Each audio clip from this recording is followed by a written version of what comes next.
បាទសូមចេញទៅមើលដីជាមួយខ្ញុំទាំងអស់គ្នានៅក្បែរនឹងផ្លូវកវត្តក្រុងទី3ដី 2827 ម៉ែត្រការ៉េទល់មុខវត្តស្លែងតែម្ដងបើសិនជាបងប្អូនទិញធ្វើឃ្លាំងទិញទុកចំណេញឲ្យបានយ៉ាងល្អបើសិនជាចាប់អារម្មណ៍អញ្ជើញទៅមើលជាមួយខ្ញុំទាំងអស់គ្នា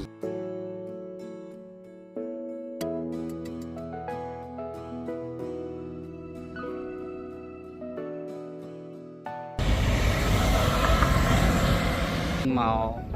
បង្ហាញដីមួយទីតាំងនៅក្បែរនឹងផ្លូវវត្តក្រុងទី3បាទនៅមុខវត្តស្លែងយើងបាទមុខវត្តស្លែងយើងបាទសង្កាត់ព្រៃវែង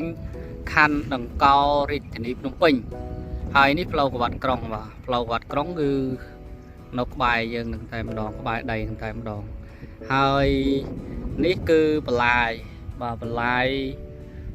ផ្លូវបន្លាយនេះប្រហែលជាបន្លាយ60 ម៉ែត្របាទផ្លាយតឹងរវាងផ្លូវវត្តក្រុងនិងផ្លូវ7មករាហើយខាងនេះបូរីខាងនេះបូរីខាងវត្តព្រៃវែងខាងវត្តព្រៃវែងពងទឹកផ្លូវព្រៃសហើយខាងនេះវត្តស្លែងខាងនេះវត្តស្លែងខាងនេះផ្លូវស្ពានមេអំបៅផ្លូវជាតិលេខ3និងផ្លូវវត្តក្រុងហើយផ្លូវវត្តក្រុងនេះទៅអញ្ចេះទៅពលានយន្តហោះថ្មីហើយដីយើងគឺផ្លូវរត់នេះផ្លូវជាប់ពីបន្លាយនេះឡើងទៅផ្លូវវត្តក្រុងហើយផ្លូវបន្លាយផ្លូវ210 ម៉ែត្របាទផ្លូវគម្រោងគេហៅថាបន្លាយភ្លោះហើយដីយើងនេះដីកន្លែងចាក់ហើយនឹងតែម្ដងឥឡូវយើងទៅមើលដល់ដីបានន័យថាតំបន់នេះបងប្អូនប្រហែលជាស្គាល់ហើយក្បែរនឹងផ្លូវវត្តក្រុងហើយបាទនៅជាប់នឹងក្បែរបន្លាយ50-60 ម៉ែត្រនឹងទៀតហើយវានៅសង្កាត់ព្រៃវែងខណ្ឌដង្កោរាជធានីភ្នំពេញបែរនឹងស្ពានមេអំបៅបាទផ្លូវជាតិលេខ3ហើយ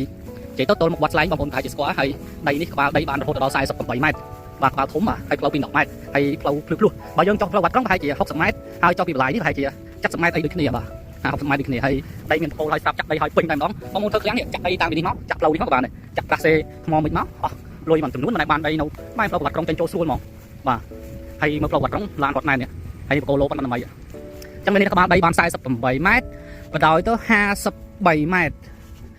ដីថងលុយដីរីកក្រោយនេះចាក់ដីហើយទួលចឹងហើយដីនេះចាក់ថ្មអាដីអំបិលអាល្អចាក់យូរហើយនិយាយទៅបងប្អូនធ្វើឃ្លាំងខ្ពស់ហើយស្រាប់ដីខ្ពស់ចង់ស្មើនឹងផ្លូវវត្តក្រុងហ្មងឃើញទេឃើញដីហ៎បាទដីស្អាតអញ្ចឹងណាដីមកទីវាលមានន័យថាមកស្រែដែលចាក់ហើយមុនគេហ្នឹងបាទអញ្ចឹងបងប្អូនទិញអត់ខុសទេដីដែលនៅក្បែរវត្តក្រុងហើយតម្លៃ100ស្ដើងគឺសឹងបាក់រដោយសារអីបងប្អូនចេញចូលស្រួលហើយបើចាក់ផ្លូវពីនោះមកក៏បានគីឡូយើងម្រាក់ចាក់ជើងតេបន្តិចស៊ូចាក់ផ្លូវនេះវិញចិត្តជាងហើយឡើងទៅវត្តក្រុងក៏បានឡើងទៅតាមនេះកាច់មកវត្តក្រុងវិញក៏បានហើយទៅអញ្ចេះផ្សារសម្បូរមាសផ្សារទួលសម្បូរហើយមានបកោភ្លើងហើយស្រាច់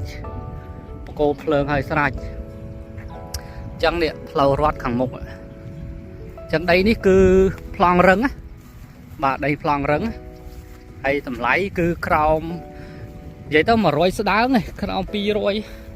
100ស្ដើងដីហាងឆេងនៅផ្លូវវត្តក្រុងចន្លោះពីបាទ4-500ឡើងទៅហើយបើផ្លូវចុះបន្តិចអស់100ស្ដើងបងប្អូនទិញផ្លូវចុះហើយសុវត្ថិភាពចេញចូលអីផ្លូវមេហើយខាងនោះបរិយគេរៀបបចំបកោភ្លើងចូលទៅហើយបកោភ្លើងលើបន្លាយធំនេះក៏មានដោយសារអីមកជួរនេះគឺគេត្រៀមធ្វើបរិយច្រើនហើយខាងនោះកំពុងចាក់ដីធ្វើបរិយនោះចិត្តស្ពានមេអំបៅឃើញទេអញ្ចឹងល្អទិញអត់ខុសទេហើយដីក្បាល48ពេញប្លង់មានន័យថាបើសិនជាអ្នកជំនាញខាងអភិវឌ្ឍធ្វើផ្ទះក៏បានបាទអញ្ចឹងមានន័យថាក្បាល48បដោយទៅគឺ53 ម៉ែត្រប្លង់រឹងបាទខុសត្រូវគ្នាតិចតួចកាត់ចំណៃផ្លូវអីណាបាទអញ្ចឹងបើសិនជាចាប់អារម្មណ៍បើខមកលេខយកខ្ញុំខាងលើហើយដីស្អាតមានផ្សេងទៀតបើសិនជាចង់បានដីឬក៏ចង់ឲ្យខ្ញុំលក់អីនេះចុច link Telegram ឬក៏ចុច link មើលអាចទ្របផ្សេងដែលខ្ញុំដាក់នៅខាងលើបាទខាងលើ caption ហ្នឹងបាទអញ្ចឹងអរគុណសូមជម្រាបលា